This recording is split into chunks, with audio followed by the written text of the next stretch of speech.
Hey boys and girls, it's Miss Barnes here. Today we are on lesson 6. We are talking about Francisco Vasquez de Coronado. And we're going to talk about his explorations.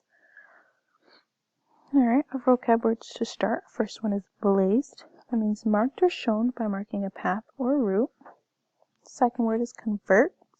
Means to change from one form to another, or to change from one religion to another in this case. Third word is stunned. Means very surprised or shocked. Sometimes it can mean upset. Fourth word is suspicious, so without trust, causing questions or doubt.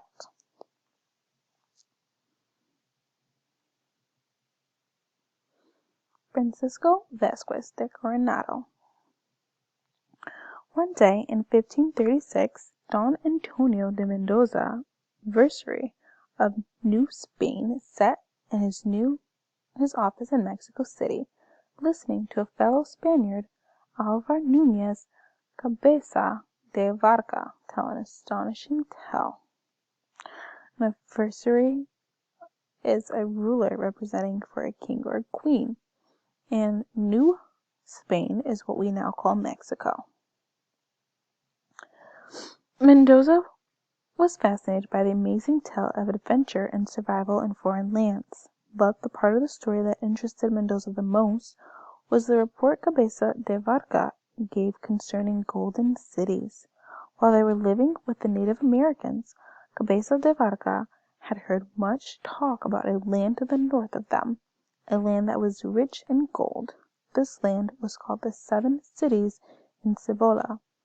It was believed that Cibola was a region to the north containing 7 wealthy cities, each one bursting with gold. Mendoza was excited by this report and was eager to find this gold. Mendoza decided to find the 7 cities of Cibola. He recruited a French priest named Friar Marcos. In addition, a man named Esteban, a slave who had traveled with Cabeza de Vaca and who, along with de Vaca, survived the Narvaez expedition, was recruited to go along as a guide and translator on their investigative travels north. Esteban had a Moor who had been relocated to Spain as a slave. By the time Mendoza recruited him for the expedition to find the 7 cities of Cibola, he had become a very experienced explorer. Esteban had come in contact with different Native American groups on his travels and had learned a few things about their ways of life. In the spring of 1539, these 2 men, along with a group of Native Americans, set off to the north. They walked along trails that had been blazed or previously marked by Indian traders. Because Esteban knew the land well and traveled at a much faster rate than Friar Marcos, and Friar Marcos wanted to preach Christianity to the Native Americans along the way, the 2 men decided to split up. Together, they came up with a way for Esteban to get the messages to Friar Marcos. If Esteban found a good-sized city with some gold, he was supposed to send back a small cross about the size of a hand. If he found a big city with lots of gold, he was supposed to send back a large cross about the size of an arm. If he found a huge city and a very large amount of gold, he was supposed to send back an even larger cross. After spending a few days scouting the area, Esteban sent Friar Marcos a cross the size of a man, indicating that Esteban neither knew or suspected the existence of large cities with great quantities of gold. Friar Marcos was stunned, or very surprised, as he continued to follow Esteban's path. Friar Marcos followed Esteban's footsteps for several days, until messengers brought him disturbing news. The messengers told Friar Marcos that Esteban had been killed by a pueblo called Hawaki, which was thought to be one of the cities of Cibola. The area known as Hawaki is in present-day New Mexico. Esteban had presented himself to the Zuni of Hawaki as a great medicine man or healer. The village elders in the pueblo were suspicious of Esteban and killed him. When Friar Marcos heard that Esteban had been killed, he decided it wasn't safe to go into Hawaiki because if he were killed, no one would know about the discovery of gold. Friar Marcos went back to Mexico, with only having seen the town of Hawaiki from a distance. He told the Spanish about their journey and about the large cross Esteban sent back indicating the existence of large cities with great quantities of gold. The Spanish listened closely. They asked Friar Marcos if he had seen the golden cities of Cibola. Friar Marcos said he had. He told the Spaniards that Hawaiki was bigger and richer than Tenochtitlan, the capital of the Aztec Empire. Friar Marcos was so convinced of the truth behind Esteban's message of the large cross, Friar Marcos led the Spanish into believing he had really seen the city. There's another explorer, boys and girls, that is telling a lot of lies to people. When the Spaniards heard this, they believed that the city Esteban and Friar Marcos had seen might be El Dorado, the golden one, they had heard about from many native peoples but had never been able to find. Soon, all the conquistadors in Mexico hoped for the chance to explore and conquer this land of wealth. In the end, Mendoza appointed a young man named Francisco Vasquez de Coronado to lead an expedition to Cibola. In February of 1540, Coronado assembled his expedition in the town of Compostela in northern Mexico. Coronado wore bright gilded armor. He recruited 337 Spanish soldiers, 220 of whom rode on horses. Also on the expedition were 700 Indian slaves who would serve the Spaniards and take care of large herds of sheep and cattle that would be marching with the men. There were also priests and a few women on this expedition. One of the priests was Friar Marcos. Everyone was excited about getting rich from the gold they would find in Cibola. Coronado and his men marched north through the hot, dry land of northern Mexico, covering 10 to 15 miles a day. When they came to rivers, they built makeshift rafts and used them to ferry themselves and their animals across them. They saw some small pueblos, but seeing that the Native Americans had no gold, Coronado and his men pressed on, crossing bush and desert and entering what is now the United States. Friar Marcos and the Indian guides led Coronado to the pueblo of Hawaiki, where Esteban had met his end. As Coronado and his men approached, the Zuni came out to meet them.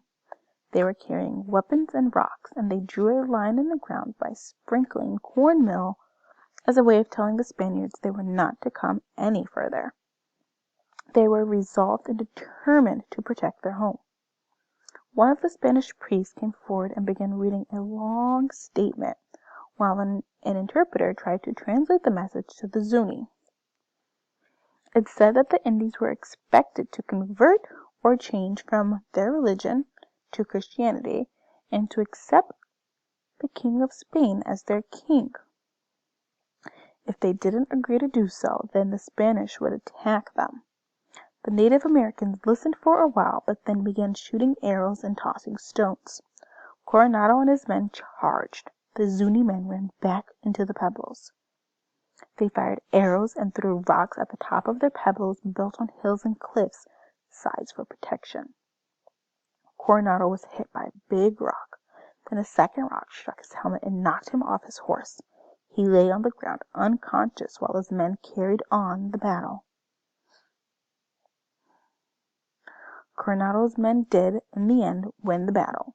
They quickly discovered that the Hawaiki was not a vast city on the same scale as Tenochtitlan. The Zuni lived in pueblos, multi-story houses made of stone and plaster. The Zuni people who lived there had no gold, no silver, and no valuable jewels. The conquistadors were furious with Friar Marcos, and some thought he should be put to death for misleading them. What Esteban could have meant by sending back a large cross remains unclear. Regardless, Coronado did not give up hope. He sent men to explore the surrounding area. After all, there were supposed to be 7 cities in Cibola. He hoped that some of the other cities would have more gold than Hawaiki. Pretty much, boys and girls, these men were kind of wasting their time because they found absolutely no gold. For the next few weeks, Coronado and his men continued to explore the region of Cibola. They found many Pueblo villages, but no gold. Coronado decided to split his forces up. He sent scouting parties off in several different directions. One party traveled northwest through the Hopi territory in what is now northern Arizona. They went on until they were stopped in their tracks by a massive canyon more than a mile deep. These men from the Coronado expedition became the first Europeans to see the Grand Canyon, which is now considered to be one of the 7 natural wonders of the world.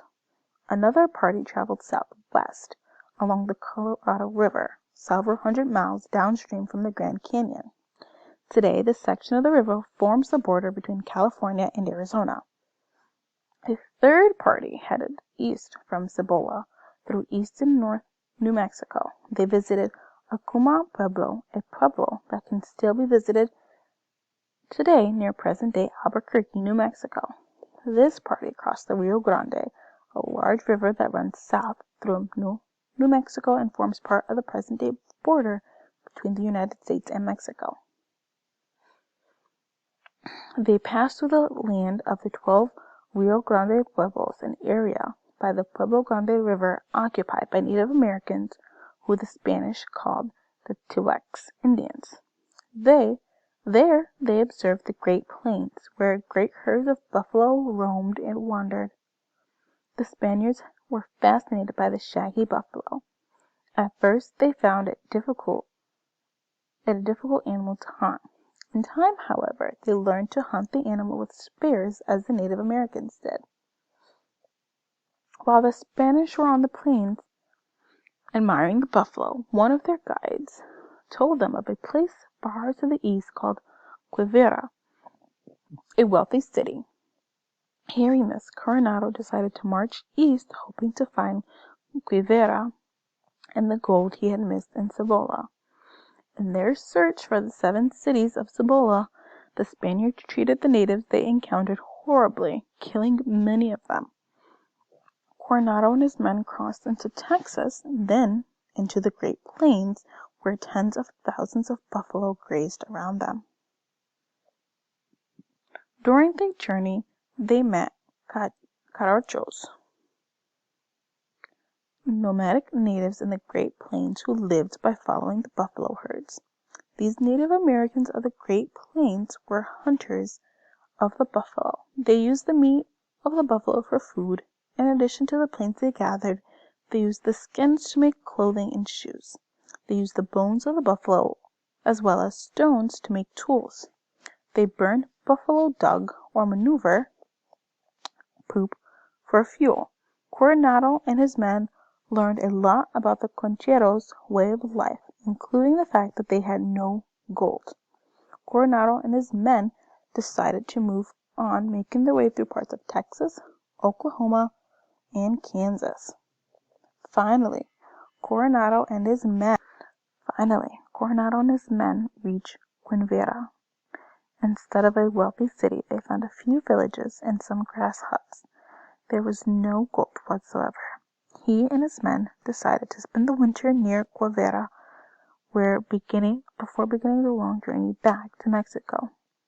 Coronado and his men, who had ridden forth on this expedition so confidently had high hopes of finding gold, had no success in finding wealth. He and his men limped back southward to Mexico with no gold. In fact, Coronado had lost a large sum of money that he had invested in his expedition.